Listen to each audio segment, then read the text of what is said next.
Hey, this is Zoe Williams of the Voice of Reason and of course ZOWHAT morning shows. I am returning to implore you guys to support us in any way you can. That means if you're sharing on social media, liking, subscribing, and of course contributing and donating. We really need it, especially in light of the new YouTube filters that are targeting our languaging. So now we're at a position where they're not even monetizing our videos anymore. No more commercials. So we can't monetize the views that you guys provide us by watching the show. So now more than ever, we are asking that you guys continue to support and fortify the movement, not just by watching the shows, but also contributing to the shows. We need your help more than ever now. And if you want us to continue this high quality, high grade content, we're gonna really need your help. I'm Zoe Williams, and I approve of this message. Thank you for tuning in to the Voice of Reason and the ZOWHAT Morning Show. Peace.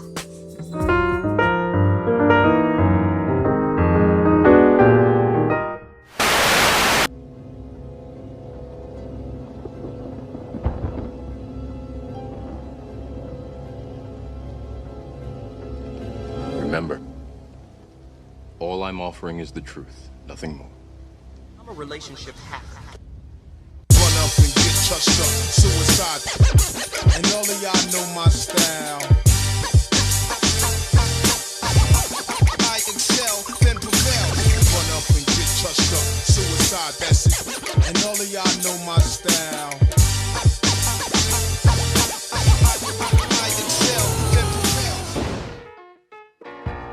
Ladies and gentlemen, the ZOWHAT morning show has returned to the scene of the crime. Every Monday we kill stupidity. We commit murder. Every Monday. Dumb shit gets killed every time we're on air. It's what we do. We're trying to kill your ideological limitations. We're trying to kill your limiting beliefs. It's the ZOWHAT morning show. Jesus H. Horatio Christ. The number to dial is 323-230-40... Wait a minute. Get your numbers together, Zoe. 323-230-4445. That is the number to dial. We've got an amazing topic today, but let me say this. We don't get into the topics until we get into the small businesses that we must support. It's very important that we do that. I got a couple of things I got to promote that are very, very important. Listen, this guy, and they're asking for you too, Kevin. I think it's a couple out of Texas. They've created like a conscious community Facebook. It's like a Facebook. I joined just to see. It's called blackspot.com. And it's for networking. It's for all kinds of things. Blackspot, BLAQSPOT.com is an interactive social platform built to connect, unify, and empower African Americans globally to make our world a better place. We created this platform to give our people a social networking site with an Afrocentric vibe. As soon as I get on, people say, "Hey, Zoe, you on here, Zoe?" Word. They was connecting immediately. And then somebody reached out and was like, "Hey, tell Kevin to come on here because I want to get some of the information the brother got." Why do I always give the old uncle voice? "Hey, you know what I'm saying? Come on through here, Kevin." All uncles don't sound like that, I'm sorry. But it's a dope platform. They have a news feed. They have customized profiles, pages, groups, music upload, video upload, YouTube, channel import, marketplace, auctions, business directory, crowdfunding. They buy and sell online courses. Kevin. Job posting board, resume chat room, and they sell music online.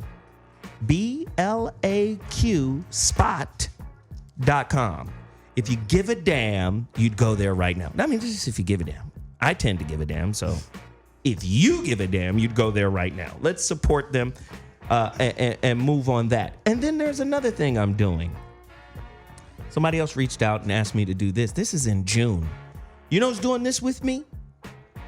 Our good friend. I'm actually going to see her in person for the first time ever. Veronica Conway. Me and Veronica are doing this thing together in a weird little place. I've never been there, but I heard it's very UFO-y. It's very UFO-y. It's something called Soul of the Desert, a Black family celebration, June 9th through the 11th at Joshua Tree. You know about Joshua Tree, a bunch of meditation and... It's awesome. Yeah, okay, cool. I'll be there. No, I'm doing a relationship workshop. They reached out to me and said, Zoe, we want you to bring your book and bring a curriculum to help people, understand the complexities of relationship. I'm like, you motherfucking right, I'll be there. You driving all the way out to Joshua? No, I'm being driven. You see the wings. You see the wings on I'm being driven. Oh ha! My chariot! My son rocks. All right, I won't be driving. Anyway, a weekend where you connect, commune, and charge with a like-minded community. Camping, yoga, hiking, good food, and family fun are what's included. It's gonna be dope. I'm doing a workshop there, and I want you guys to go to the website right now, soulofthedesert.us, www.soulofthedesert.us, or you can call 760-979-0086. Soul of the Desert. I'm doing that. Let's see what else we got. I'll wait for the other things. We've got people in the building right now. Let me jump over to Kevin to get Kevin out the way. Cop Stop Guardian. Is that what we doing? Getting me out the way? I'm getting you out the way. And I'm getting you out the way first. Jesus, he's just a malcontent. Okay, go ahead. What are we promoting? Cop Stop Guardian. Okay, so basically, everybody, we are trying to cure a very serious disease. And this disease is called police-itis. And so everybody or every melanated person knows what police-itis is. When you see a black and white on the street, if you see a car that you think is black and white, if you see a black and then a white car and they blend together, your ass gets, your heart starts beating, you start sweating, your palms get sweaty, everything just goes dark because of the fear of being pulled over by police. So that's police-itis. So we are trying to cure that. So with Cop Stop Guardian, it's an app. When you get pulled over, you click on the app. It connects you to a call center, and then an operator will come on. Also, we'll be recording the video, the traffic stop. The operator comes on, and this person will be the mediator between the driver and the officer, okay? So that you can keep the tension down, the fear down, and the traffic stop goes safely so that you go home okay. And also, for more support, we have something called the Cop Stop Flash Mob. And so when you click on that, a signal will go out and within a half-a-mile radius of anyone who has the app, and they will mob the stop just for extra support. Mob the stop. I like that. That's a t-shirt. Yes, mob the stop. Mob the stop. So, have your hidden hand produce some t-shirts. Finish. I don't have a hidden hand. Yeah, you do. You're part of a secret society. It's cool. Brother. But no, seriously, everybody. I mean, you guys, we need you guys to donate. I mean, everybody, even Caucasian people have police-itis at some point in time. So do they? Yeah. Excuse me, officer. Why are you pulling me over? Some of them do. Did you not see my identification? You seen the lawyer Uber driver? You seen that dude? So officer, you see my identification here. We need you guys to get this app going. There's nothing like this, and it's the first thing of its kind. And we're trying to create a system like this. So this is the first thing. We're trying to create an accountability system for police officers. There was a story on CNN where the police officers, whenever a stop happens or a killing happens, 97% of the time it goes unchecked or they get acquitted. So we know that 97% of the time they're not doing everything correct. Where can they donate? So go to GoFundMe/CopStopGuardian and please donate. $5, $100, $200, $1,000. We need whatever you can give. Also, if you want just to check out the site, it's copstopguardian.com. I love it. We got a young man in the building that we got to get on right now. Just tell them who you are, bro. This is important. Speaking to that microphone right there, bro. I'm Kenneth Walker. This is Kenneth Walker, ladies and gentlemen. Speak up, brother. Former UCLA athlete. I play wide receiver, and right now I'm training for the NFL. Wow. Oh, And guess what he's here to represent? Total package. Total package energy. there you go. I'm out of my little case. You know why? Because I got hoverers in here that steal. Don't look this way. Okay, I got hoverers in here that steal from us. This is a brother who uses the product and who also trains with the trainer, Anthony Eggleton. Tell him a little bit about Anthony's workouts. And the first thing he said to me was, he's crazy. But tell us a little bit. I met Anthony through my uncle by marriage. My uncle by marriage, and we're really close. So he told me I got this guy that wants to train you. And I met him my freshman year of college. And this guy is intense. He works out. Beats workouts. Will you be ready for the NFL? Yes, I will. Exactly. That's all you need to know. He's not a game.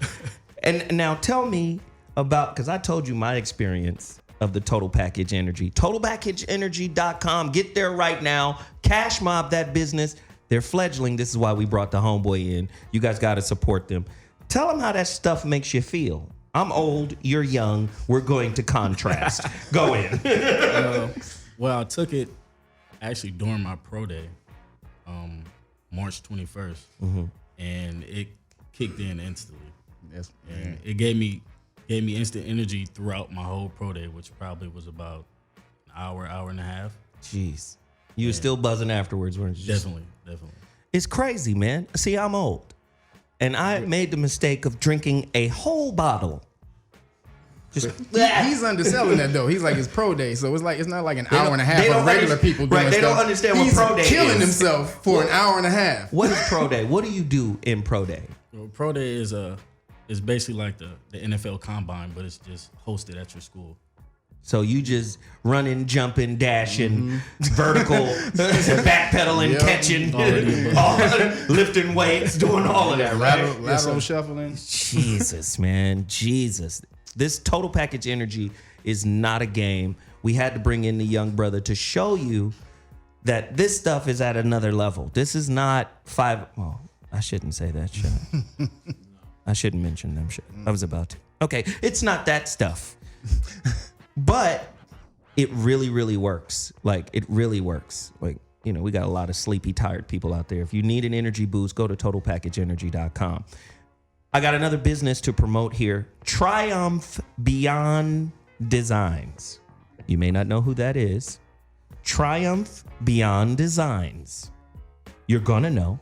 You guys remember what was it? Who used to do my websites before? I used to say their name all the time. Huh? I forgot the brother's name. Good brother out of Atlanta, right? Landon Williams, great brother out of Atlanta. What was it? What? No. Those are my apps. That's his app. I forgot. They did it a few years ago. Well, I've got a new group of people that are redesigning the website.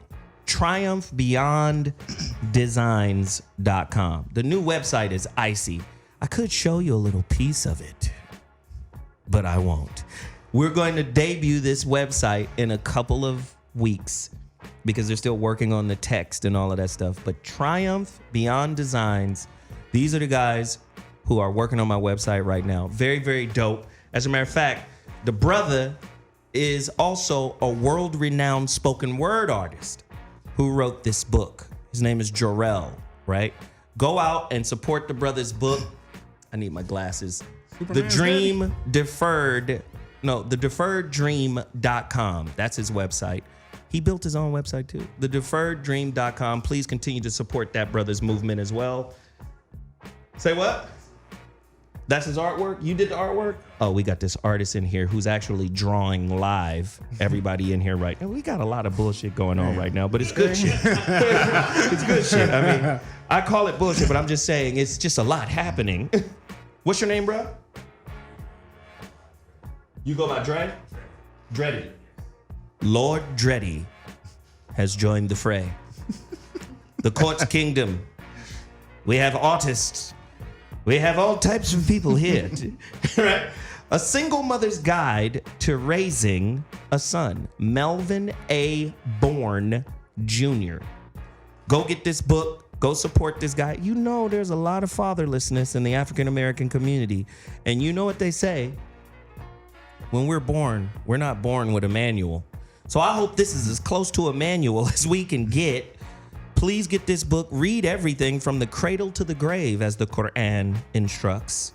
So even if you disagree with some of the points in here, at least you read it to be able to disagree with it, okay? Also, only 209 copies remain of my book, The Relationship Dismount. How to Stick the Landing When Exiting a Toxic Relationship. Can I tell you right now that Kentucky State University wants me to do a residency on relationships. Now, I came back this year for my second year in a row, and now the organizer of the whole Get Down, who read the book, is like, okay, we got to do a residency because you need to teach these young kids, like the information in here could help them. Like, if you know that old saying, damn, I wish I knew what I know now 20 years ago. So if I could start them off early with this level of information, 12 chapters, exercises at the end of every chapter. You can't progress until you do the exercises. Man, at least you have tools in your toolbox with regards to relating. Very important stuff. The Relationship Dismount. How to Stick the Landing When Exiting a Toxic Relationship. Break up, wake up, make up book. Good relationships get better when you prepare for the worst. I'm sorry, I got little sayings and shit that makes it all worthwhile, right? Yeah. So businesses, We Juice is in the building right now. That's Hassan over there. He comes every week. You guys have saved his business. He told me one time, dude, I can't do it no more. I'll just bring you juices. It's over. It's over. And then you guys stepped in and saved his business by supporting, promoting. I love it, and I appreciate you guys for doing it. Let's see. Kenneth Boggs Suits, my cousin. Pull up all of these websites, Frank. Kenneth Boggs Suits. This guy, you're going to the league. Yeah. Hey, he just did a suit for Dwight Howard. So he already has the contacts with the professional guys, and he does tailor-made suits. You got to connect with my cousin, Kenneth Boggs Suits. It's a cold situation. He'll have you looking real good. When the Lions offer you that contract, I'm just naming teams. I don't know.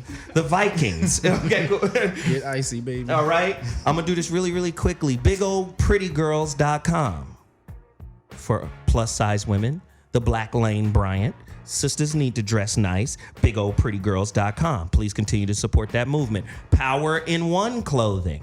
PIOclothing.com. Please continue to support those brothers. RBG Tees. Please continue to support those brothers. RBGtees.com. Mind-blowing Mobile. Those are the guys or the lady who created my app. My app is on fire. And the Cop Stop Guardian app. The app is on fire. Jesus. Whenever you want to be successful, have a really smart woman involved in your shit. She's no joke. If it's just a bunch of dudes, shit's gonna be fucked up. I promise you. You have a real smart woman like, this is some bullshit. Listen, because she gonna point out some shit that you didn't even see. Men, we just fuck it, right here, fuck the hole, we're going in, bust off! Okay, you're sick. You're dying now. You gotta have a woman. Did you see the edges of the hole? Just look at the edge. That's not... Here's a wipe. Women know. They know shit. You understand what I'm saying? They know. Have a smart woman on your team. Also, I'm wearing Ramomar today. Please support RamomarNY.com. RAMOmarNY.com. RamomarNY.com. Fly God King shit right here. I love it. That's pretty much it for right now. I'm going to take a quick break, and when we come back, Dr. G's toolbox. This better be good, Doc. This is your time to shine. This better be good. We'll be back at 2.2. ZOWHAT? We're in here. We'll holler in a second. I drink these when I... Ladies and gentlemen, the ZOWHAT Morning Show back in the building. Dr. G's toolbox. Ready to set up the topic. Go ham and eggs, Doc. Okay, we're talking about resilience. How do you bounce back from anything? And here's a formula. If you follow this, you will be able to overcome anything. The first thing you need to do is when shit happens, you have to say to yourself, this is an opportunity to be classy. You got to say that in your head, because if you can be classy when other people aren't, you'll be different than everyone else. The next thing you need to do, I'm a shrink, you put yourself in a 72-hour hole. That means don't do anything to make it worse for 72 hours. And then during that 72 hours, you use this book, which is backwards on my live stream, Workarounds at Work by Russell Bishop. And here are the 5 steps. You follow these 5 steps, you can overcome anything. First thing is you got to own it. It's not a bad dream or a wet dream. It just happened. You got to own it. Don't beat up on anyone else. Don't waste your time beating up on yourself. The second thing is you got to say to yourself, given that this happened, this reality, what's the best outcome in the near term and the long term? What's the best result given that this crap just went down? The third thing is you ask yourself, where do I have control? What can you do where you don't need anyone else's permission? Who can you call? Who can you write to? And you don't need anyone's permission to do it. That's your control. The next thing, the fourth thing is influence. So who do you gotta influence to help you out to get that result? Stuff that's beyond you. How do you reach out to them? What do you give them so they want to help you? And finally, the last thing that Russell Bishop talks about is your response-ability. What is your ability to do those things? So those five steps: own it. What's the best result given that it just happened? What control do you have? Make that happen. And what influence do you have about other people to get them to help you? And then just do it. Wow. Great setup. That leads us to today's topic. Unbreakable. A deeper look at the internal quality of resilience. How to become unbreakable. Now, you know, black folk can talk about resilience. But is there a difference between capitulation and resilience? Jesus, that's a tough question. Fuck. I tend to ask those. Right? We want to talk about it because how do you get through an experience, whether it be traumatic, whether it be just exceedingly challenging? How do you get through it without maintaining the residue of it?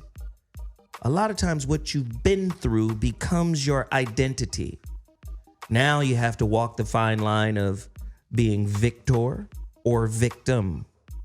This is tough. That's why I had to do this show today, right? Unbreakable. Nothing can break you. How do you get that incredible mentality? True or false? Mental strength is a difficult to define psychological concept that encompasses emotional intelligence, grit, resilience, self-control, mental toughness, and mindfulness. What the fuck is mindfulness? And why is it in the moment, it's so easy to lose the grasp on mindfulness? You know, the Quran says, hold on to the rope of Allah. I'm not a Muslim, I just know the books. But I'm just saying, why is it so easy to let go of the rope of mindfulness? Let go of the rope of resilience in the moment of truth when you must have resolve? Why is it so hard to do that? We're going to cover that today. True or false? One must have the right attitude towards setbacks, complications, unintended side effects, and complete failures. They must be seen as a part of the landscape leading towards success. True or false? One must have a very positive outlook on falling flat on your face. How many times have you seen somebody or you yourself have beat yourself up because you've fallen flat on your face? Now you become an obstacle. You can't even get out your own way, Doc. Isn't that a book you wrote? Get out of your own way. Hey, that's what we're doing. True or false? What happens to us plays far less of a role in our happiness and success than our responses. Ooh, how the fuck you respond? Eek. Ugh. Ugh. Okay, cool. So now that I've gotten all of the questions out of the way, we have an august panel. Of course, Jeff Brown, his lady, should be walking in at any moment. He had an Isley Brother rehearsal, but he should be here shortly. Regan. She corrected me on how to say her name. I'm sorry. The Exorcist had a big, impact on my life when I was young. Reagan. But her name is Regan. Okay. She is our special guest today. She's going to be chiming in on resilience, that inner resolve, why we need it to be successful, and how our mind is framed around failure.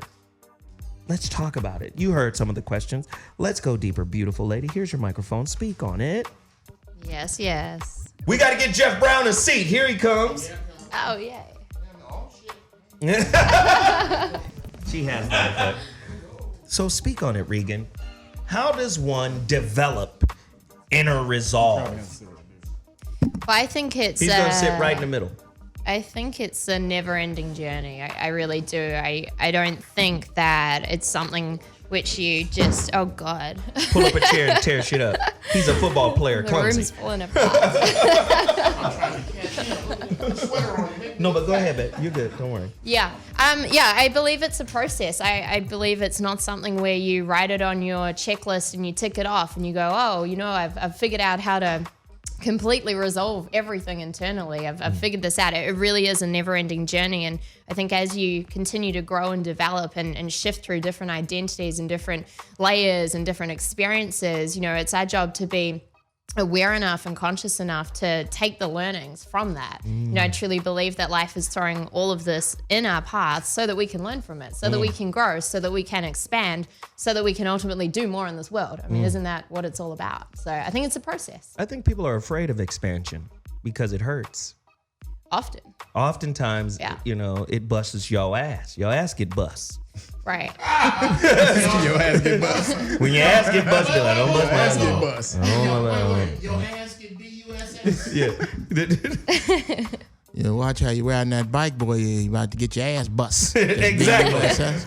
There's a lot of that going on. And the difficulty in going through the fire. That's Shaka Khan, through the fire. Come on, brother. You see, nobody wants to go through the fire. Nobody want to be honest about the fire. What is the metaphor of fire? Does anybody know?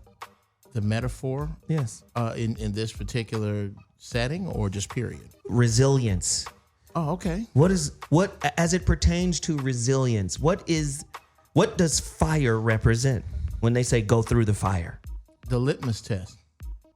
Fire purifies, first off. Oh yeah. Okay. When you're going through a fire, you about to burn off in a spiritual, social fire. You about to burn off all the bad shit, bad friends, bad habits. You can't have bad habits when you broke.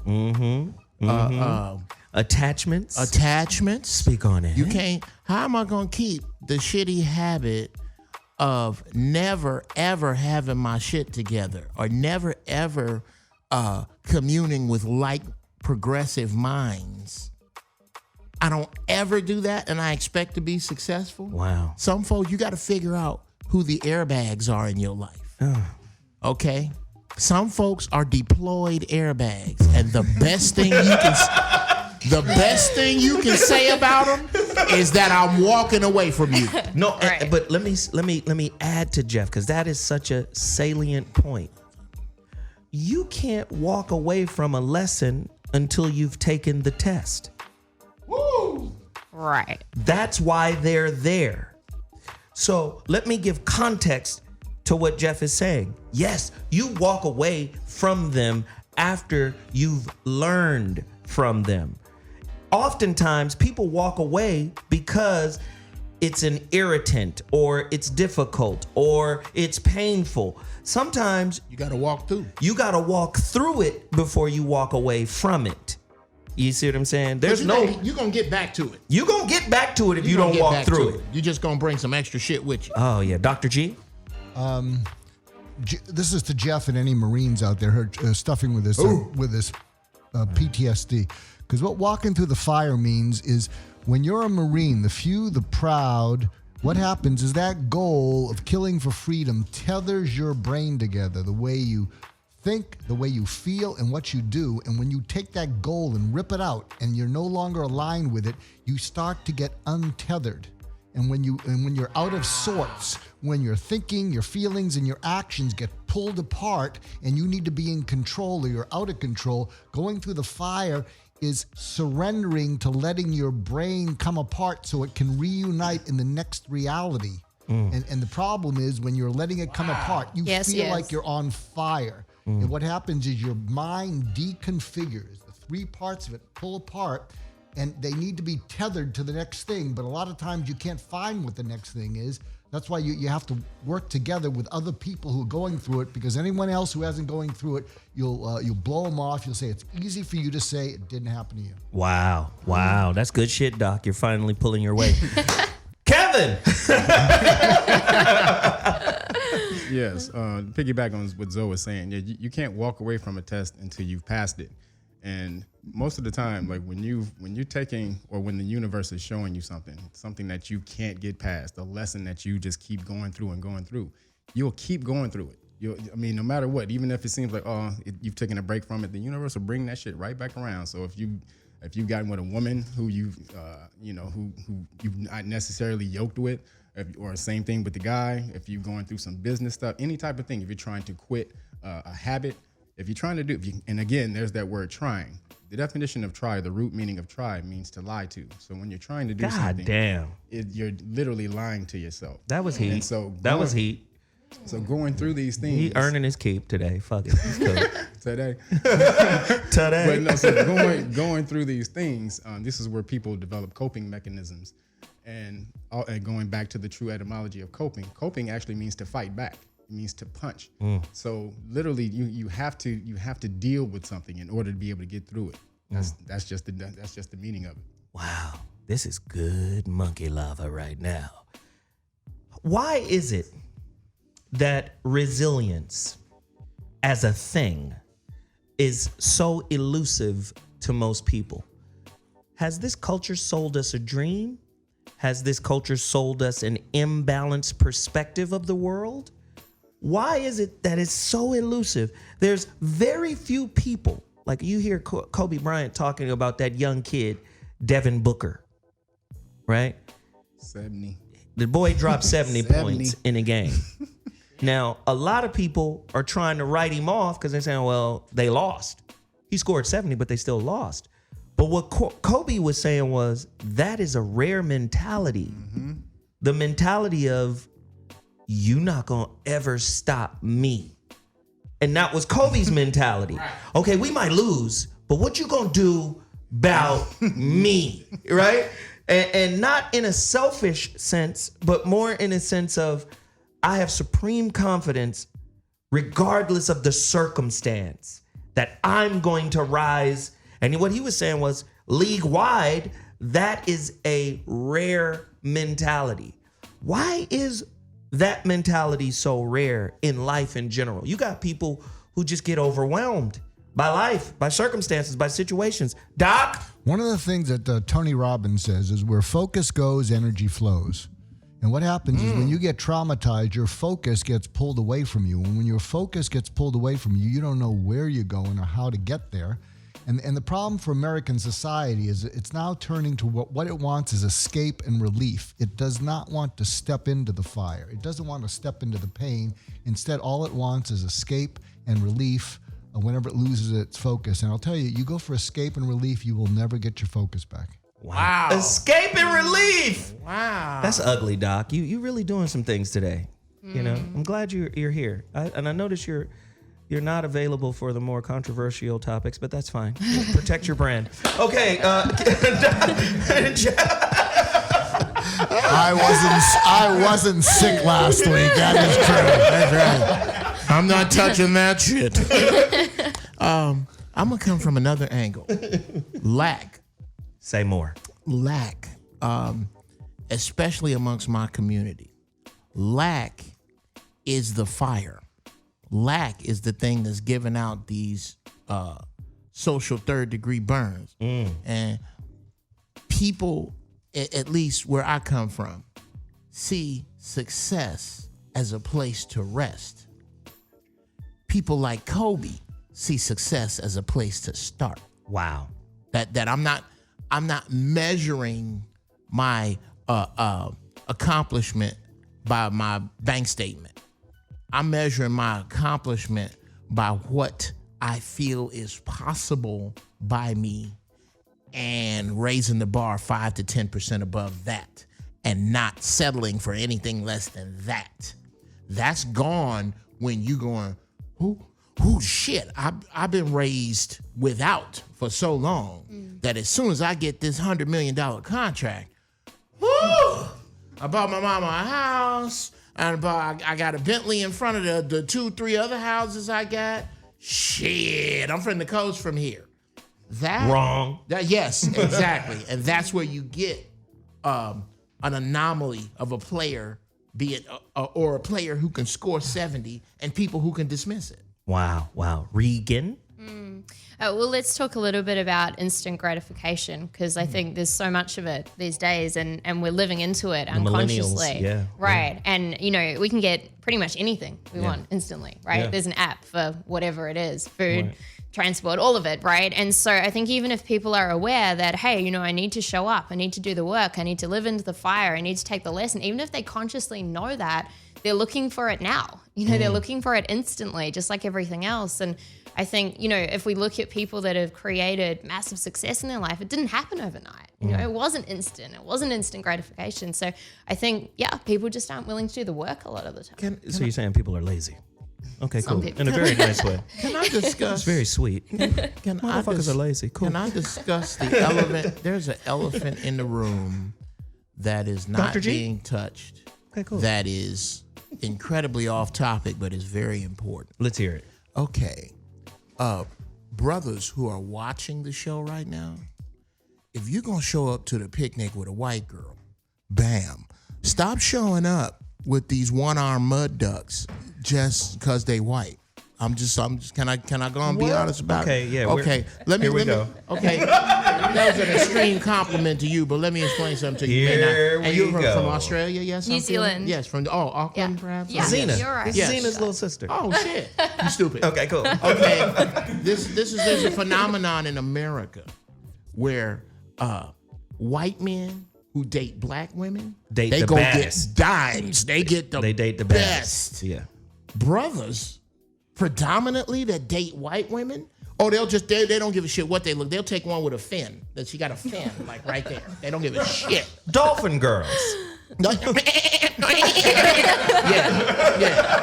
Hey, Beth, what would you like for breakfast? Yeah, that shit. I'm just saying. I had to say it and put it out there. I don't know how it fit into our topic. I don't either. I don't even care.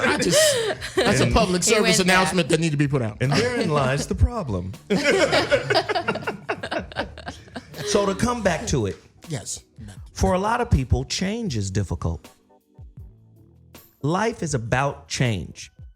And I try to introduce concepts so it will employ this thing that stretches your mentality, right?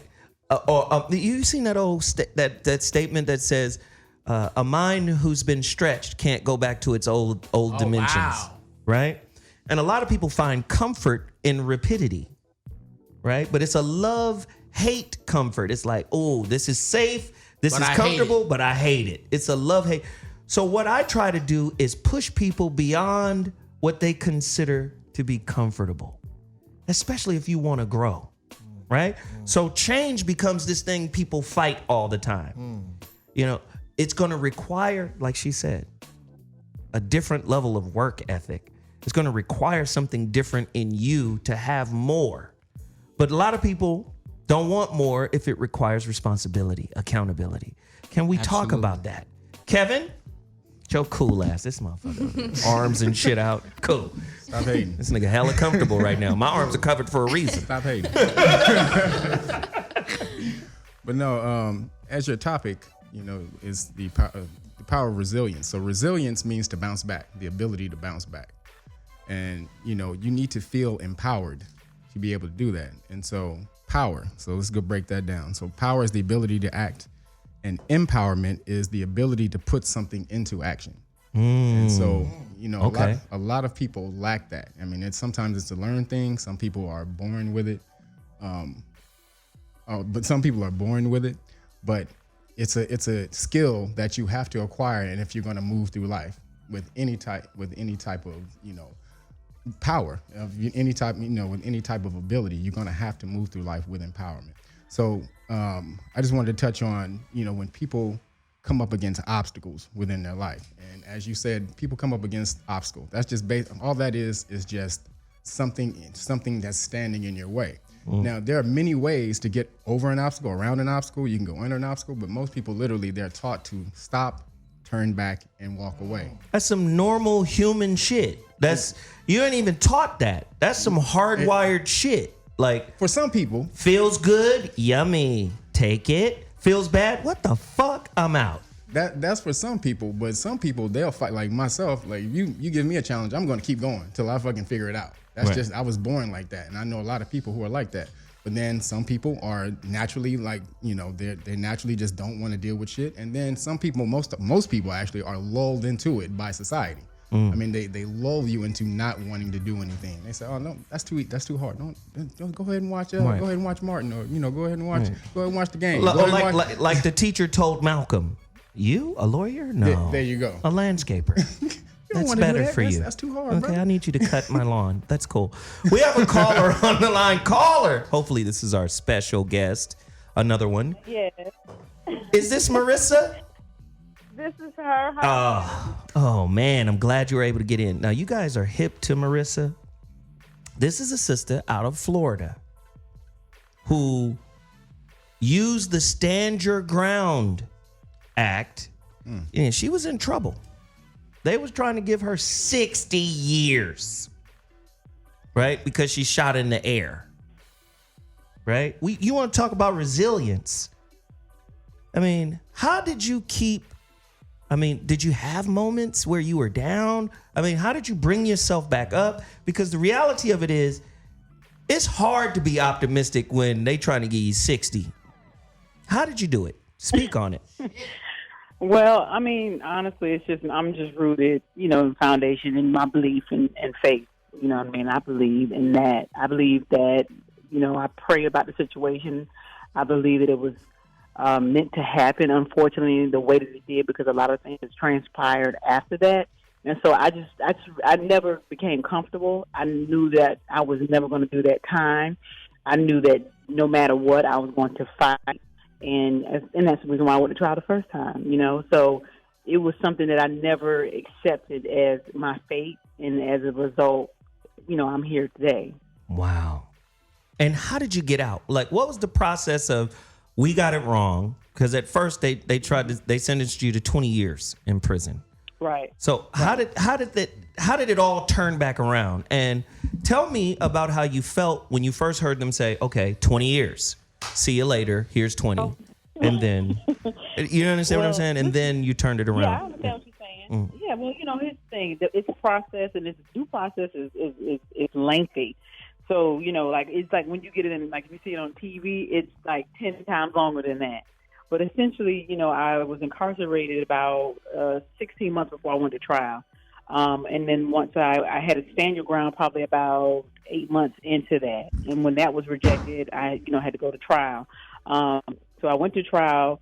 And at one point, they did offer me a plea, and I didn't think I was wrong, for one. And two, they included, 2 charges that I didn't believe that I should have taken. So I went to trial. After I went to trial, which was a 2-day trial, by the way, 2 days in March Madness, which, people was ready to get out of there on a Thursday and a Friday. Right, they wanted to see the games. They convicted right. me. Exactly. They was like, listen, I don't care what she did. 12 minutes, we're going to wash our hands. And in 12 minutes, they convicted me. So I was sentenced They to 20 convicted years. you in 12 minutes? Right. Yeah, it was like 12 minutes. And the funny thing is that the people in the courtroom, even the state attorney, thought I was going to, they was convinced. They were like, okay, she's going to leave. And they literally were having a conversation about how it was going to be processed out. That's just how absurd it was. Wow. And so the judge's face when he saw the verdict, he was surprised. So, I had already came, you have this inner, it's like a sixth sense, you know what I mean? I call it something else. Some people just say that sixth sense, and I knew that I wasn't going to win, but I knew that it wasn't going to end there. So when they said, once I found out I was convicted, I was like, okay. So my attorney was sad, and I was like, listen, what's the next step? Because we're going for round 2. And this is literally what I said to him in the courtroom. And so then at that point, he had to file the paperwork for me to do the appeal. You have to do that right then. And so that process was probably about, by that time I went to prison, another 18 months after that, before it was overturned. And I got out. And in the meantime, once I lost, I was like, this is just bananas. Like, this is not right. And so I was, I was upset. Obviously, I was angry, but I knew I had to keep going. And so at that point, everything was laid on my heart, what to say, what to do, who to write the letters to, and all that other stuff.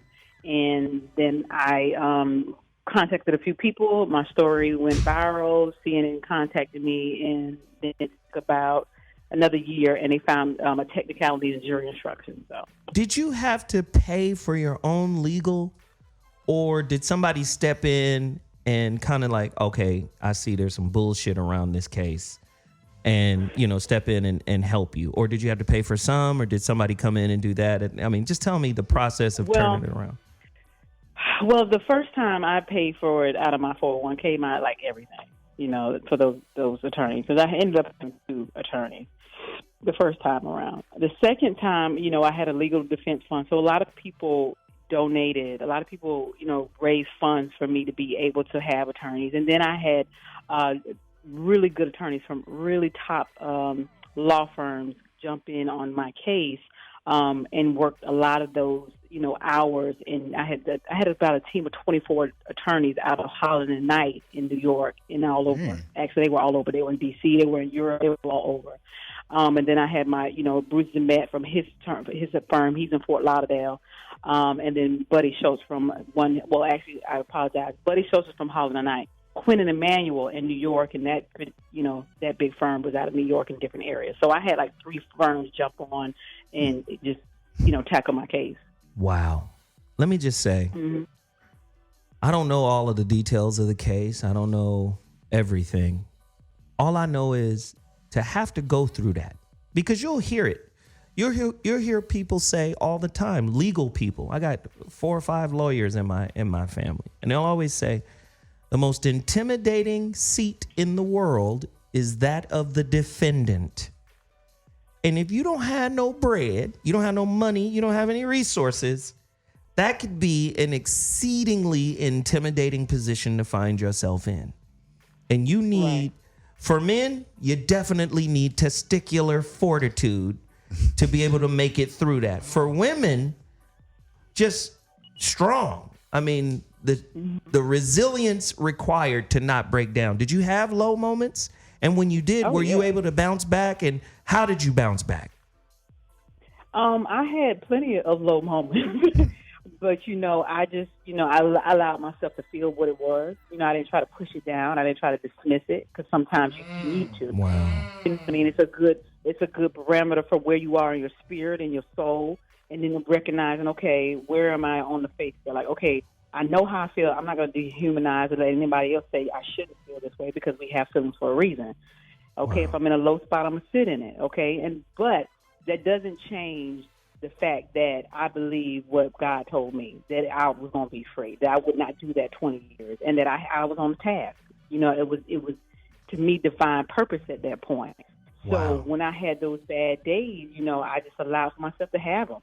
In low moments I had them, and it's okay. But it never deterred me to think I was going to do that time. I never accepted that I would be there doing 20, let alone 60 years. I never ever accepted it. So that's what had a lot to do with it. You know what? Let me just say, I really appreciate you for calling and sharing your story. It means the world to us. Thank you so much. I know you're getting ready to do what? Good Morning or Good Morning America or something like that. What are you doing next? I'm doing a little bit of everything. I have a few places that I'll be traveling over to speak to, different schools, different events. I'll be honored by the National Organization of Women next month. I have different other interviews lined up. I have somebody coming from next week. Fusion will be putting out a clip and a full spread profile on me soon. So it's a lot of different things that I have going on, but it's centered around my nonprofit because, I feel like you have to turn your purpose into pain, your pain into purpose. Wow. And that's where my nonprofit came from. Well, we appreciate you taking the time to reach out to the So What Morning Show. Thank you so much for calling in. Absolutely. Thank you for having me. Excellent. I had to bring her on because I wanted to give an example. Listen, first off, being black in America, let's just keep it real. A lot of people don't like to deal with the race card. We deal with the race card damn near every show. And we like to have a mixed room because if you can't say how you really feel in front of the people you may have an issue with, then you on some scared shit to begin with, right? We want to show resolve and how just to have the discussion right now. And for instance, driving while black. You got to build up a tolerance as a black man to get behind the wheel of your car, period. Do you like the thought process in that? Here's another example of where, and I'm going to throw it to Jeff on this. Here's another example of where black people have to show resolve where we rarely do. Colin Kaepernick is being blackballed out of the NFL right now.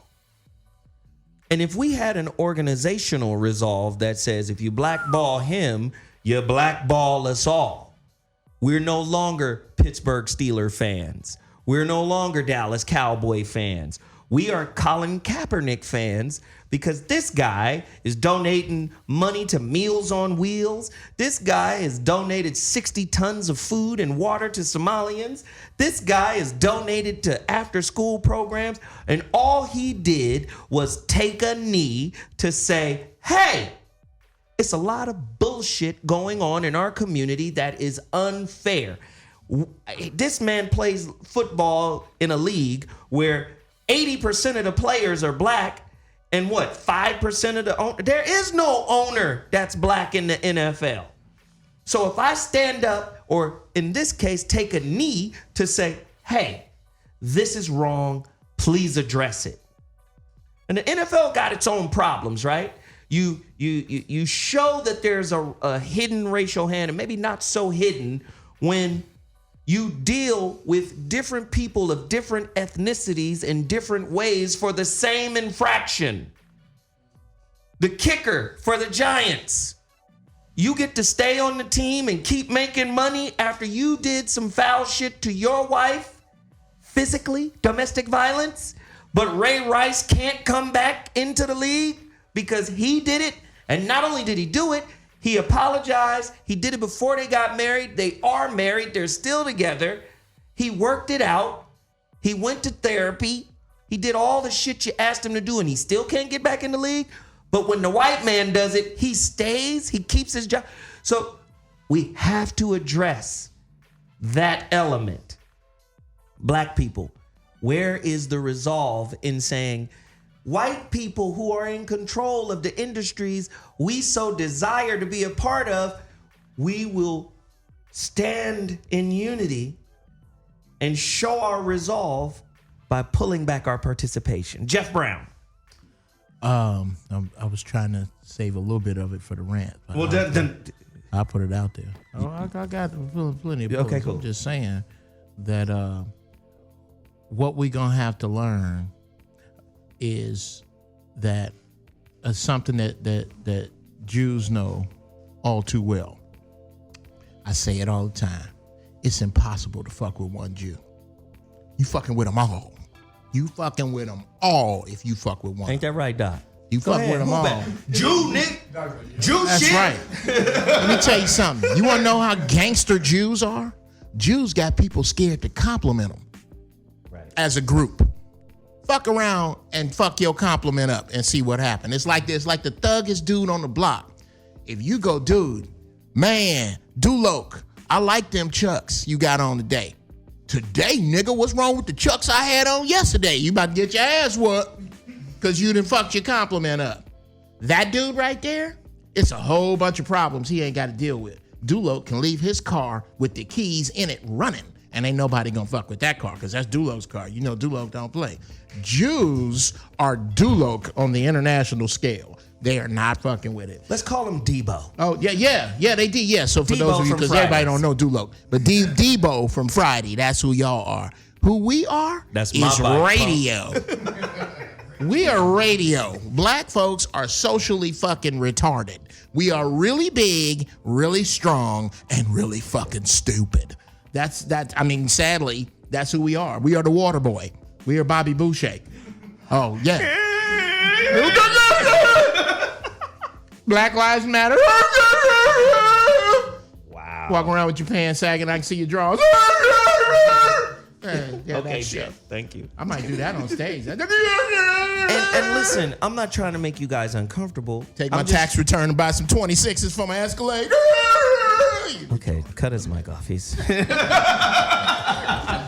No, but seriously, I'm not trying to make you guys uncomfortable. I'm trying to engage a real conversation. Like,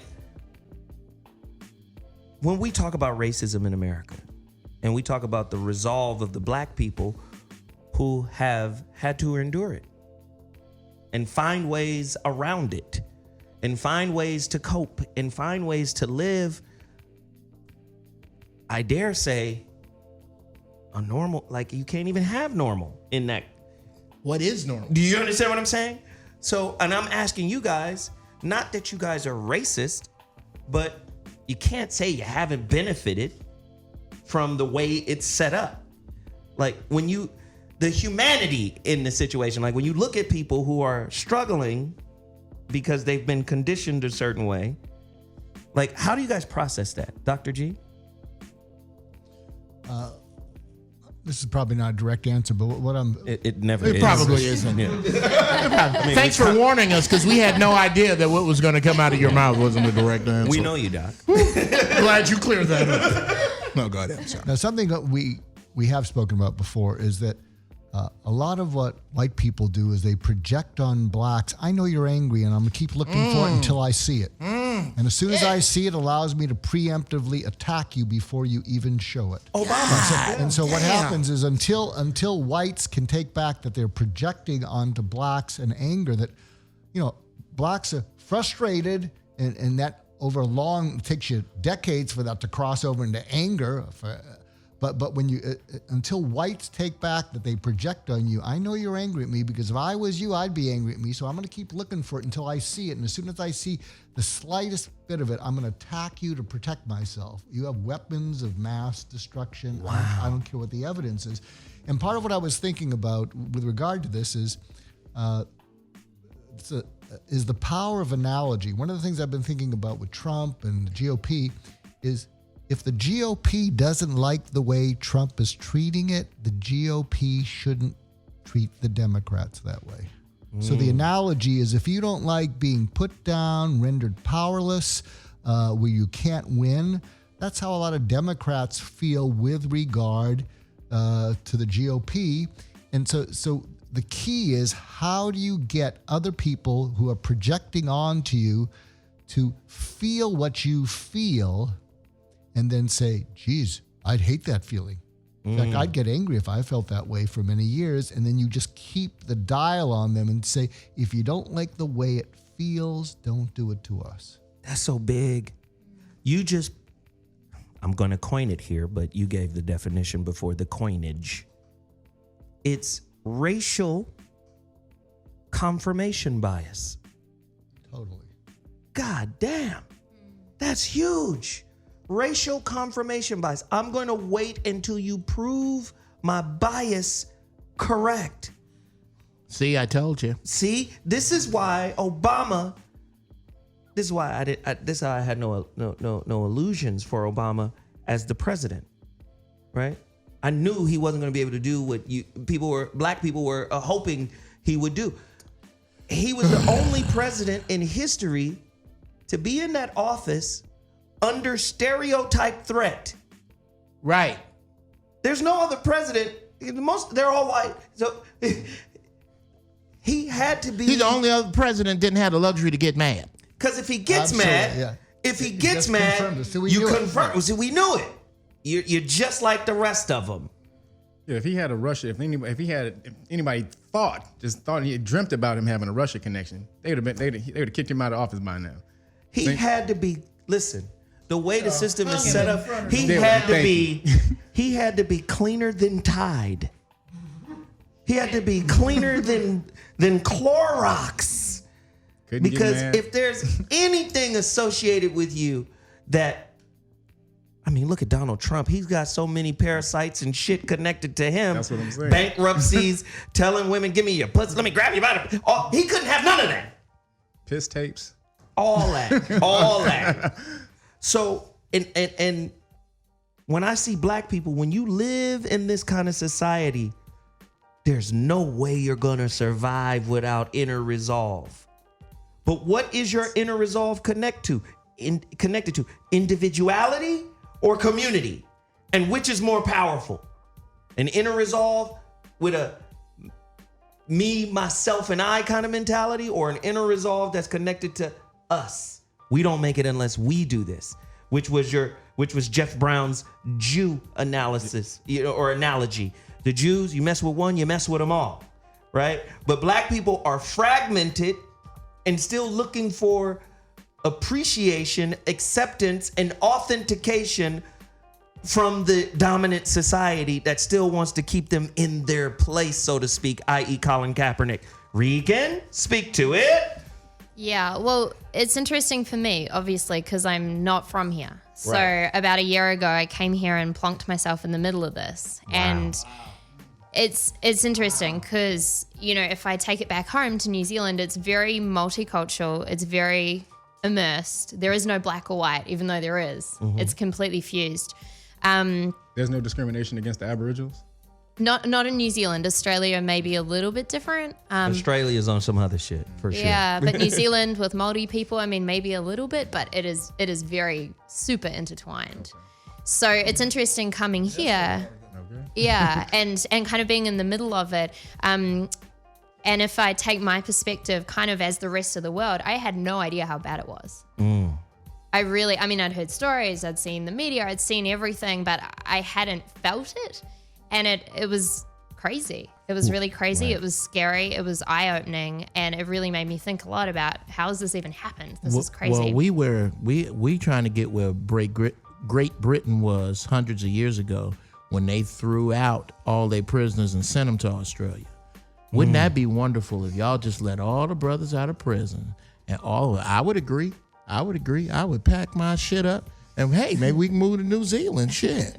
I tell you what, I don't know how y'all basketball team doing right now.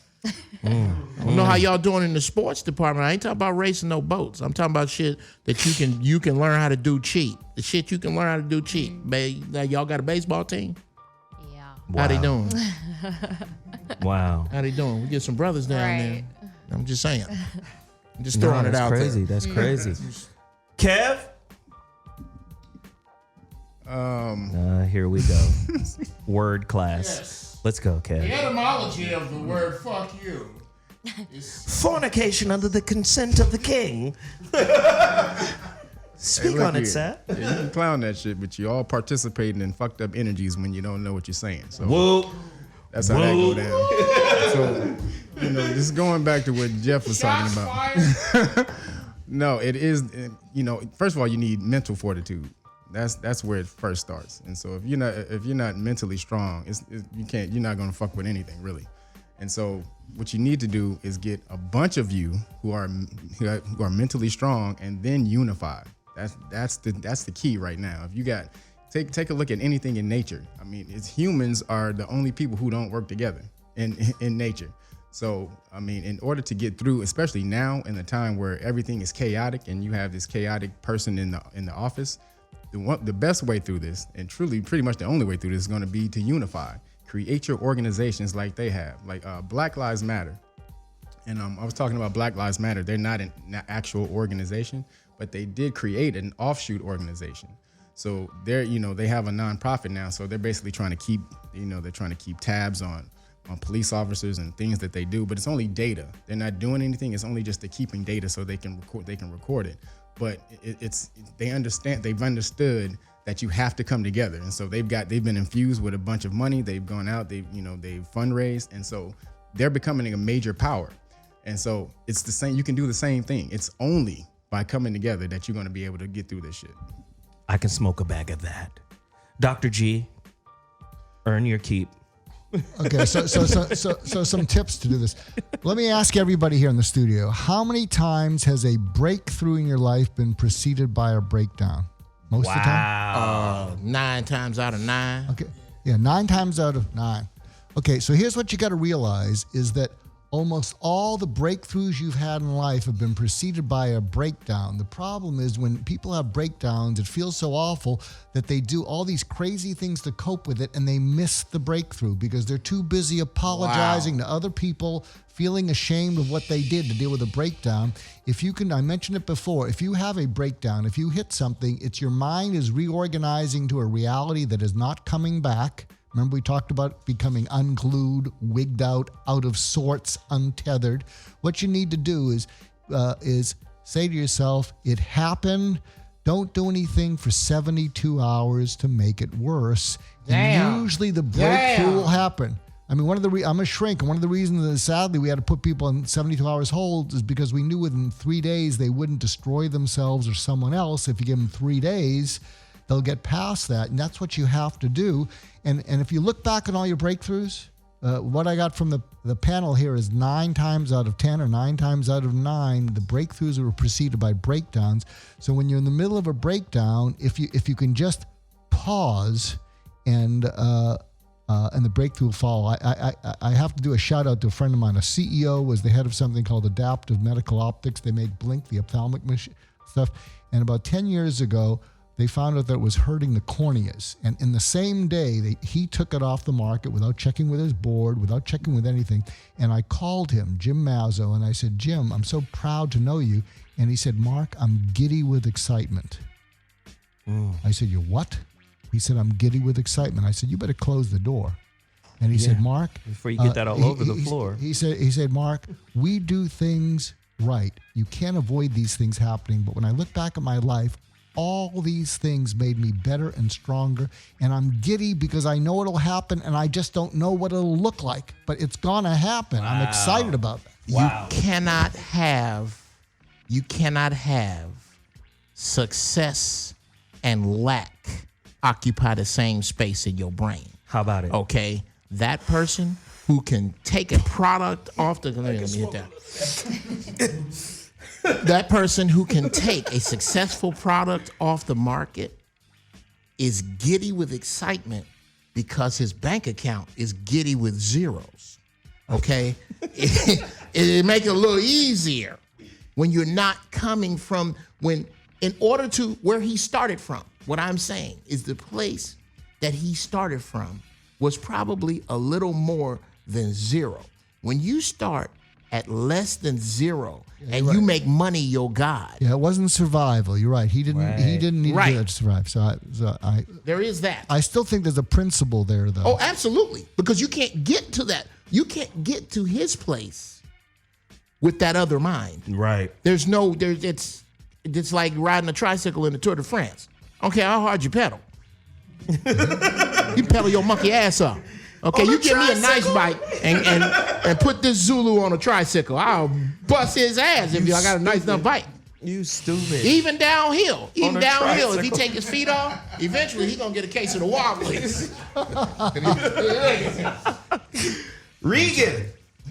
Well, what's interesting is, I completely agree in terms of there's the breakdown and then you have the breakthrough. That's great. But I think some people get addicted to that process once they know that it works. And so then they actually go and intentionally destroy their lives a little bit so that they can break through, right? I've seen a lot of people do it. Even people at a really successful level, they go and they kind of blow stuff up so they can break through. And yeah, it might work, but what if there was a better, faster way with more ease and more grace? So I think it's something to think about around how can we break through, but not coming from a place of pain and fear, right? How can we do it from being moved and kind of driving towards something instead? So I think it's an interesting thing to think about. That's fire. Are you or someone you know being dogged by fear and uncertainty on a daily basis? How much better would your life be if you were unbreakable? This is crazy, man. These are the kind of questions one should ask themselves. But if one has children, one has to model this kind of behavior in the household, because if you're modeling fear, if you're modeling avoidance, if you're modeling justification, if you're modeling intellectualization, you know how you can intellectualize, a problem away, but just because you've created an intellectual framework for it doesn't necessarily mean you've solved the problem. You've just justified its place here in your life. If you know somebody who's dealing with these kind of things, my question then becomes, how does one model triumph over trauma? Triumph over challenge? What are some of the basic steps of, I know one, I want to give it I help create the situation. I am a co-creator of this challenge. And a lot of times it's easier to say it's their fault, because when I coach people, I tend to hear what I call like a lackadaisical blame, like a sideways, like a knuckleball blame. You know what I mean? Like it's a low-key, indirect blame of somebody else. And I keep saying, your thought process, your limiting beliefs, your ideology, your worldview, this is what created this situation. Now, you're not the sole creator of the situation, but you are a co-creator of the situation. And you couldn't experience this thing if it wasn't related to you energetically, spiritually, emotionally, mentally. You couldn't experience it if it wasn't for you. And you're not going to be able to overcome it until you own the part of the creation that is yours. There's 200% in publishing, music publishing. You get writers and production. Now, which part of it did you contribute? Are you the writer? I tell women, you're the writer of your relationship narrative. Men put their behavior in alignment with your ideas. And this is what gives you the confirmation on that, right? Oh, he did this and he did that. Well, why is he doing it? Why is he doing what you think? This is how men communicate to women, through our behavior. Because women will say, behavior speaks louder than words. We understand that. We're do what you fuck us for. Right. We're going to do what you think, and we're going to behave in alignment with your beliefs. So if you don't take ownership for your beliefs, you're going to blame him for what he has done to you. Jesus. Let me just go in quickly, because about this whole thing about blaming, we're seeing it at a national level here. If you're dealing with your kids or anyone who's blaming, realize that at the moment they're blaming someone else, they are doing it because at that moment they feel helpless and powerless to change it themselves. Woo! What they don't realize is if they weigh into blaming, it's going to be this whole distraction, and they're not going to get back to the being empowered and feeling helpful to do it. And so what you need to say to someone who's blaming, if it's your kid, you could say, look, the reason you're blaming everyone else is because right now this is a mess and you feel helpless and powerless to do anything about it. If you can just pause, answers will come to you. But if you go down the road of blaming other people, you're going to have to clean up that mess. And then when the answers come to you, you're going to be busy cleaning up the mess you made. So do that with anyone you find, even yourself. When you're blaming someone else, you can say, "What am I just feeling helpless and powerless right now to clean up this mess?" And that's a way of sort of it's a way of exhaling into the chaos and allowing the answer to come with you, and it will come to you.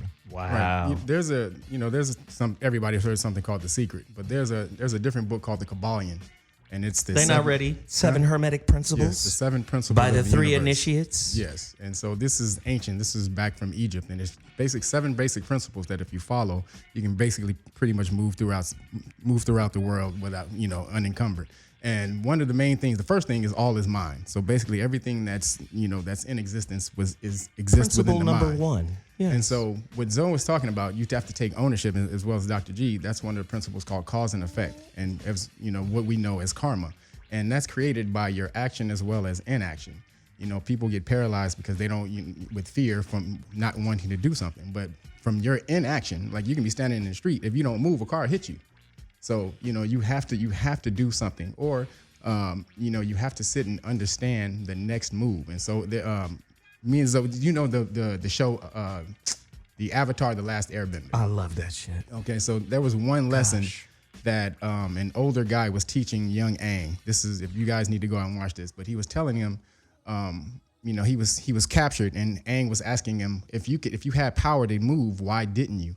And he said, because there's 3 things. There's power of action, there's power of inaction, and then you want to wait and see before you move. So it's understanding, waiting and seeing, and then understanding which way you need to move. But you do need to move.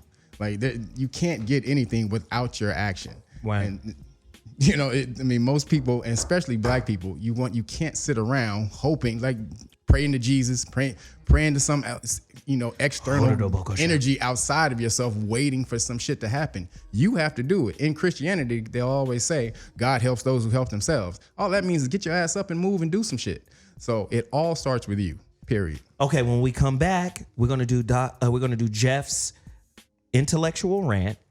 But I want to know, how does one develop conviction of purpose?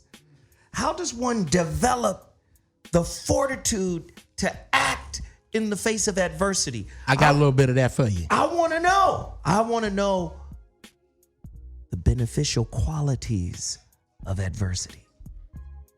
When we come back on the ZOWHAT Show. Get your shit together. We'll be back. They lost interest. Ladies and gentlemen, the ZOWHAT Morning Show back in the building is turned up. You know what the ZOWHAT Show does. Encourage, inspire, motivate. We are no different today. It's going down. Today's topic: how to become unbreakable. How to develop inner resolve. As is commonplace for our show, he's messy. He colors outside of the lines. He's late, but he's incredibly intelligent. Oh. Although long-winded. Lord Filibuster has joined. Lord Filibuster of the New Hampshire Filibusters. Indeed, it is time for Jeff Brown's intellectual rant. Thank you, brother. That's the way they all start. I gotta start out right out the gate with thanking the doc. Go back when you listen to this tape to what he talked about with people who blame being victims and where they are in their mind. That statement made me a better father. Wow. I'm going to be better to my children. How many of you have seen the movie The Edge? It is with Anthony Hopkins and Alec Baldwin and Harold Perrineau. They're in a plane. The plane goes down in the middle of nowhere. They're shitting their pants and running around. And Anthony Hopkins goes, do you know what most people in the wilderness die of? They think frostbite. They think he says shame. Shame. They die of shame because they are in such a predicament that they can't believe that they got in, that they don't do a damn thing to get out of it. Take a good look at your life. How many of your dreams have died in your shame? Wow. Blessings. Oh, this goes to the Christians, the Bible bumpers that listen and watch the show. Blessings are often, most times, come hidden behind, wrapped in hard work and swear words. So if motherfucker burns your ears, you more than likely are further away from success than you would be if it didn't, because what do you say when you hit your thumb with a hammer? with regard to white people and how they see us, that in itself represents a place of resilience for us, because we have to be resilient against your always thinking that we are going to do to you what you would do to us if we had done to you what you have done to us. We're peaceful people. We don't want to kill you. We just want you to stop fucking with us. People cannot. That's it. People, for you victims out there, as of the speech of this sentence, it may change in the future, but right now, humans cannot defy gravity. If they walking on you, it's because you laying down. How did you get there? Did you fall down? Did some shit come along and bust you in your shit and now you falling down, people walking on you? Or have you decided to take a nap on the pavement? Why are you down? Define your down, and then you can define why people are walking on you, and then you can fix it. Hoping is for shitty planners. Hope is for people who have no fucking idea how to plan. Okay?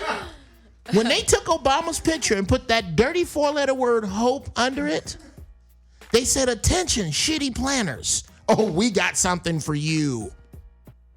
If you stop hoping and start planning, you'll find out that you need less hope.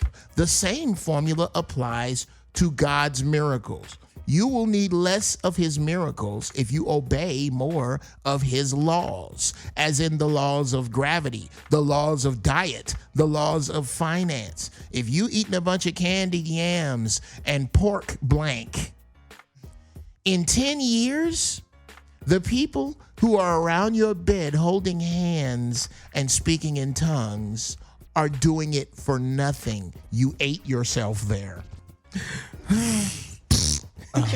Shit, that's not funny. Don't make the burger murderers. Okay, last these two things are last. When you are mentally strong, you can fuck with anything. When you are mentally weak, anything can fuck with you. Find out what an apology looks like. This is in the way of most people's success.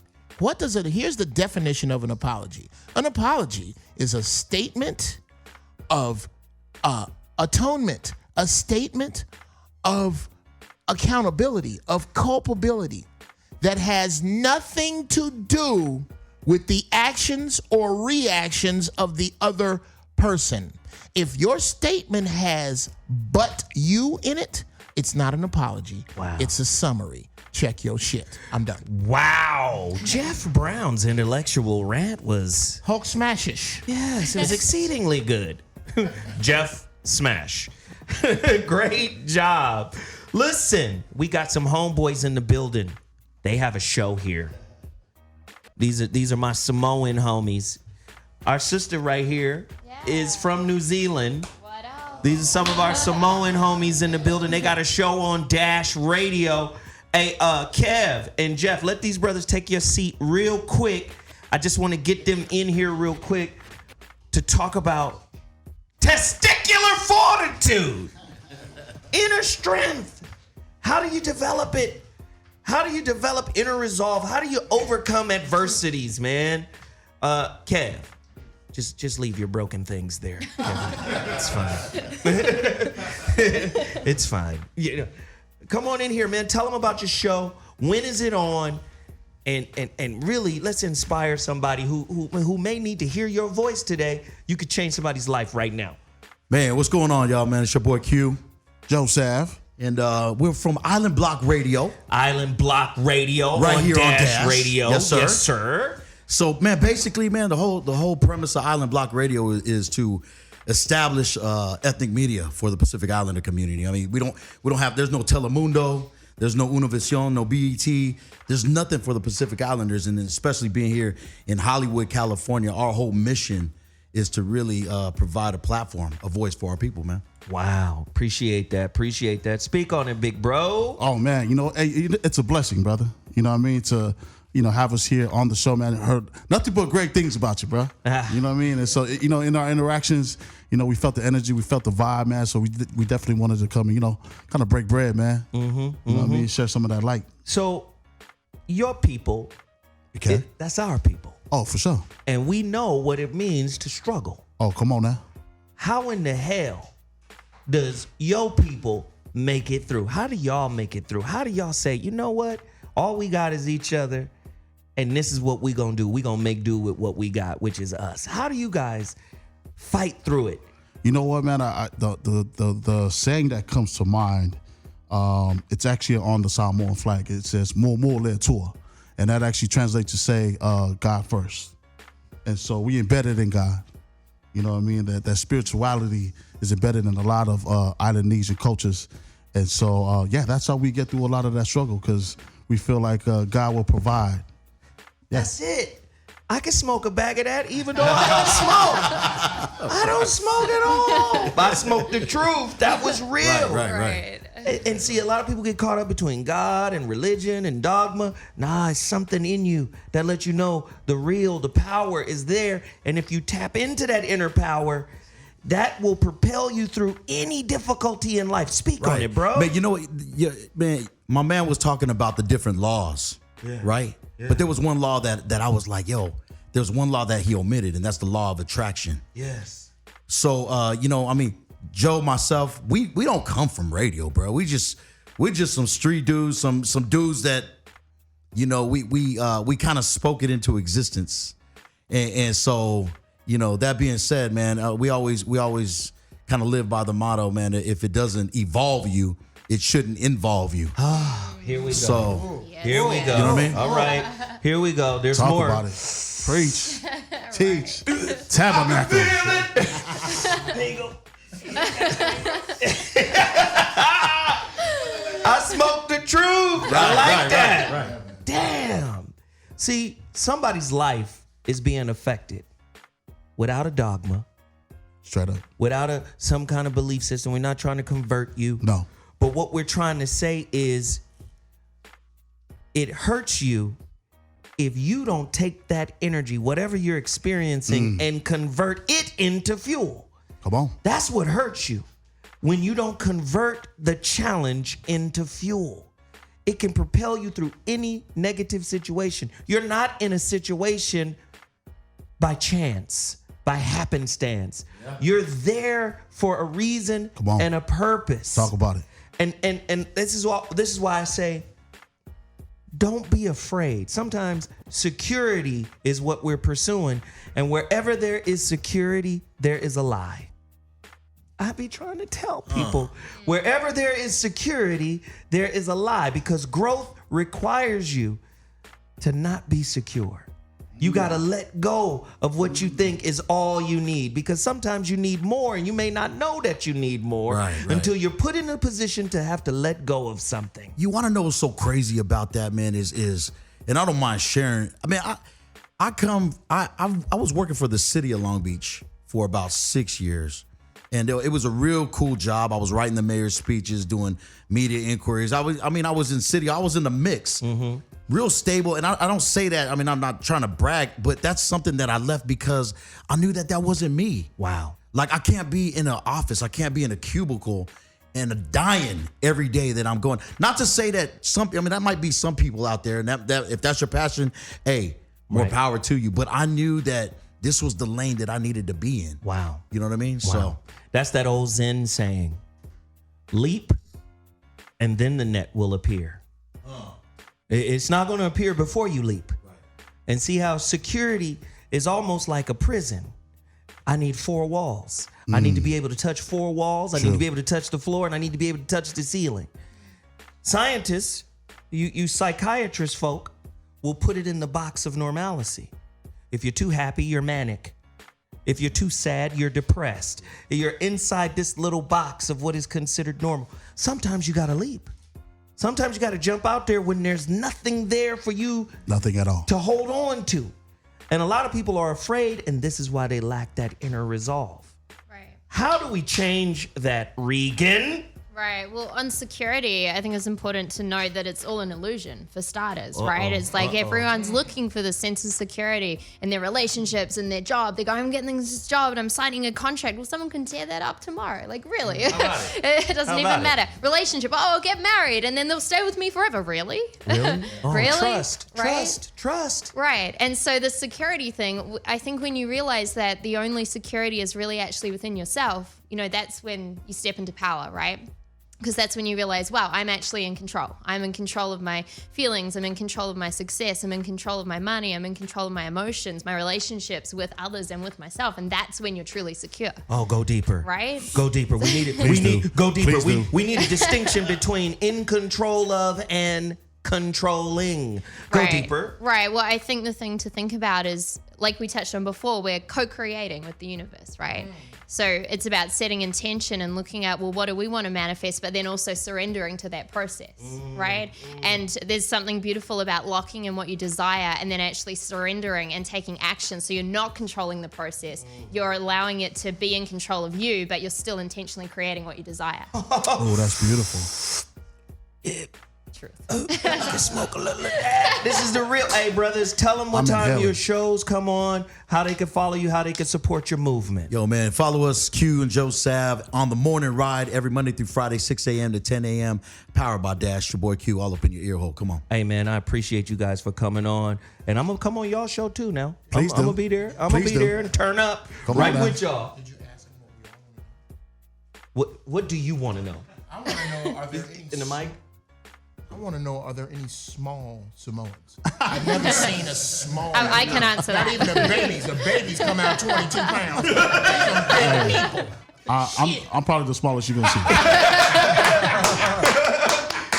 see. Call him Little Joe. Shout out to Zoe, man. Hey, man, thank you, man. Appreciate it. Now, wow. Dr. G. They brought up something that... I'm doing a show where I channel Steve Jobs coming back from the dead. And I think what he was good at and what they were talking about is be a first-class noticer. Because when you notice stuff, it's different than looking, watching, and seeing. When you're looking, watching, and seeing, you are passive. You're an observer. So if you can notice, be curious, ask, and learn, it'll take you out of your anxiety, your depression. It'll take you to the world of who you could become. Notice, be curious, ask, learn. It'll change your life. Question for the panel. I need 30-second answers. True or false? We cannot escape pain, difficulty, failure, tragedy, and heartache. 30 seconds to explain why this is either true or false. Kevin? Yeah. Well, you definitely can't escape it. All of that stuff comes from attachment. And so, whatever you're attached to, it's taken away from you. That's where you're going to feel the pain. So the trick is usually whatever that you are attached to, just learn to enjoy it when it's there. And then when it's gone, then you have to be able to let it go. Wow. That's just the universal law to it. So there for the moment. Yes. Only the moment matters, not the memory. The only time is now. That is the only time. So when you're in the moment, you enjoy it. When it's gone, then you don't have you can't be attached to it. Something else is coming. Something was taken away from you. Something else will be coming. So focus on that. Just the now, not the memory or the projection into the future. You focus on that as far as the lesson, but let it go. Here you go, boy. I always loosen your joint, your imaginary joint, and put it in my imaginary bone and smoke it. Think of life, your experience in this life as a body, that experience in that life. You are inside of that experience. You are in it. That experience, regardless to how old or young you may be a toddler or a wise man. Wow. But whether that experience is a toddler or a wise man, it's going to stub its toe. It's going to slip and fall. Some shit's going to fall out the sky and bust it in the fucking head. The only way to get around experiencing pain, is the same way you get around aging. Die. Wow. That's what an uplifting thought. Damn. Wow. Go ahead, Regan, and then Dr. G will take us. Yeah, so life happens to everybody, right? And in terms of your statement, true or false, I believe it's both, right? Things happen, but all we have control of ultimately is the meaning we give those things. Wow. Right? So it's simply going, oh, shit's blown up. Okay, this is like my breakthrough, or this destroys me. And then it's pain or it's not, and you choose. You're in control. You know why all of these answers matter? Because when you go out into the world after watching this show, you're going to see people differently. You're going to see how they're coping with the bullshit in their lives. And that's going to be all the red flag you will ever need. If you proceed after seeing the bullshit tape job they got holding themselves together, that's going to be on you. Dr. G? Right.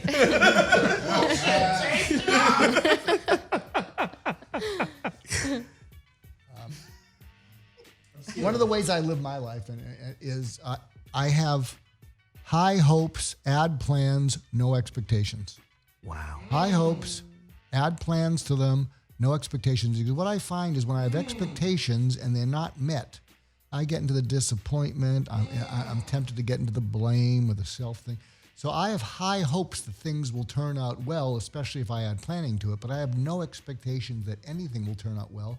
And I'm a lot happier than people who have tons of expectations and they're disappointed every day. That dirty four-letter word, hope. Replace it with plan. Yep. I like it. Hey, listen, we're going to take a quick break. When I come back, the ZOWHAT final thought. We'll be back at 2.2. We'll holler at you then. Casey Kasem. I'm sorry.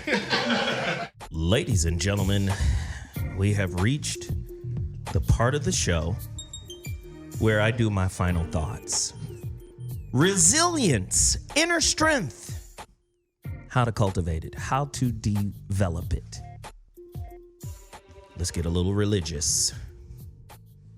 Satan, the word Satan, right? If you look it up in Hebrew, means adversary. Do you understand that Satan is a spiritual personal trainer? Isaiah 45:7 simply states, God is in control of all good, all darkness, all calamity, all evil. God, not the devil. God. God is the devil's, Satan's, adversary's employer. Okay? The devil has a W-9. I don't interrupt the rant. I don't interrupt the final thought very often, but that's the name of a fucking book. Right? The devil wants to repeat that shit. He has a W-9. He has to fill that shit out. Right? And people don't understand that. W9 Satan with his evil nail. Right. Satan equals adversity. Adversity, the adversary, has to come against you to make you stronger. Resistance creates strength. The overcoming of resistance, of challenge, creates strength. Ownership equals own your shit. Very important. Ownership equals own your shit.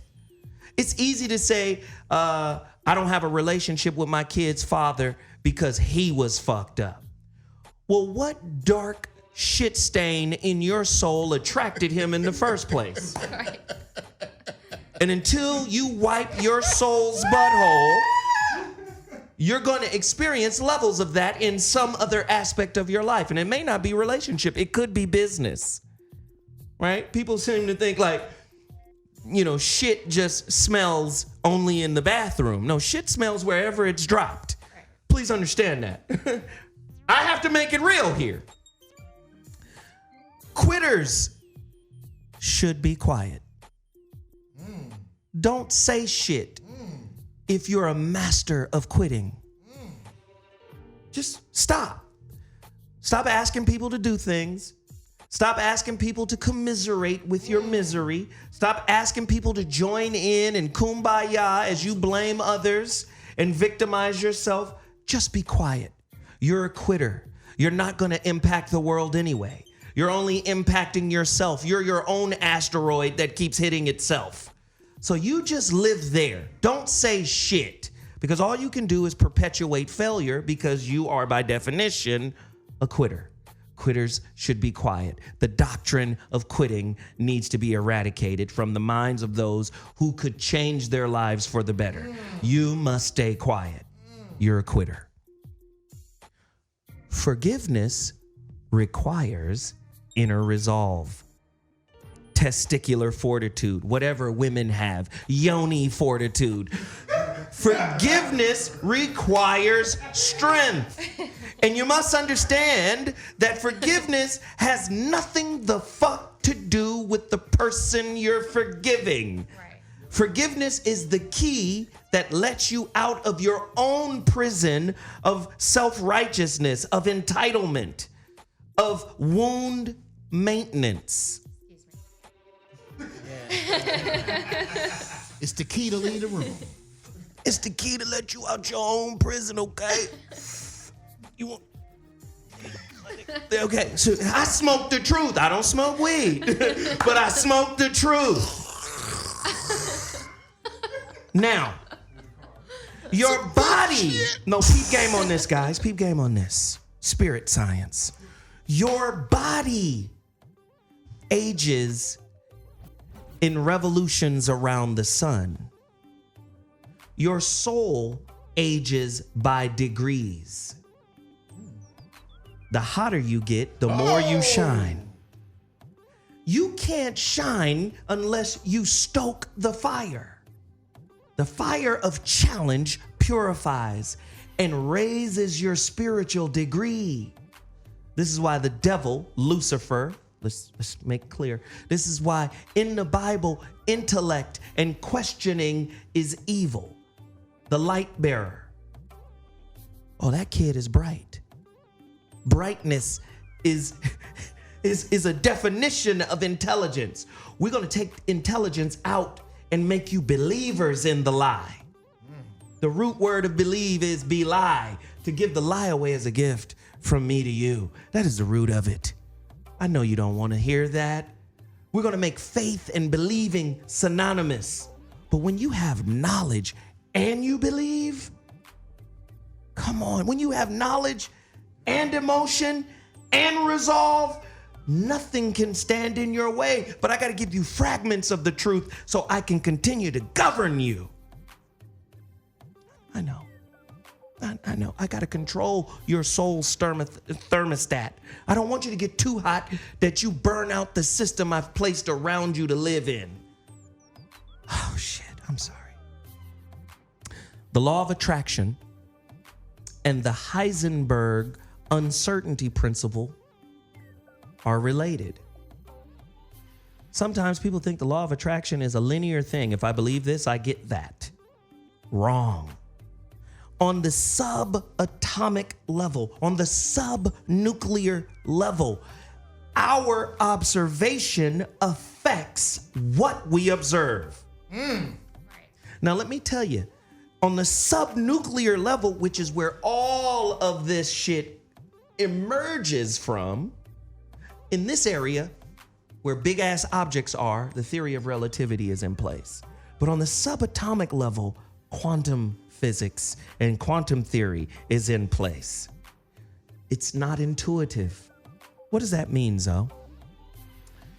Heisenberg figured out if we want to measure the momentum of an electron, we can't know its location. In other words, I can't know two things about an electron at once. If I want to know its location, I can't know its momentum. So how does that manifest in your life? You can dream, believe, and work towards something, but 9 times out of 10, you don't get exactly what you want. You either get a little bit less or a little bit more. It's rare that you get exactly what you dream for. Sometimes you be like, God damn, I didn't even expect this. You know why? Because a part of the law of attraction includes uncertainty. It's part of how our reality is built. So you're gonna get maybe a piece of what you wanted. But sometimes when you get a piece of what you wanted, You get negative self-talk come in and say, damn, I failed. No, you didn't. You got a piece of the puzzle that you're constructing. And if you stayed optimistic, the universe would deliver you another piece. Sometimes you get pieces of the puzzle of you through multiple relationships. And then you get a grand understanding after maybe that third or fourth relationship. You go, wow. So back when I was with Shaquanda Boo, this is what that meant. But you needed 2 other relationships to even get those pieces to connect the dots. Inner resolve requires patience. It requires forgiveness of others, but more importantly, it requires forgiveness of self. Man, I love doing these kind of shows. I'm Zoe Williams, and that's my final thought. I appreciate everybody who participated. Dr. G had to run. His colostomy bag was full with sawdust. I want to go around. Rob a bank with a colostomy bag. You know that, right? I want to go around the table real quick.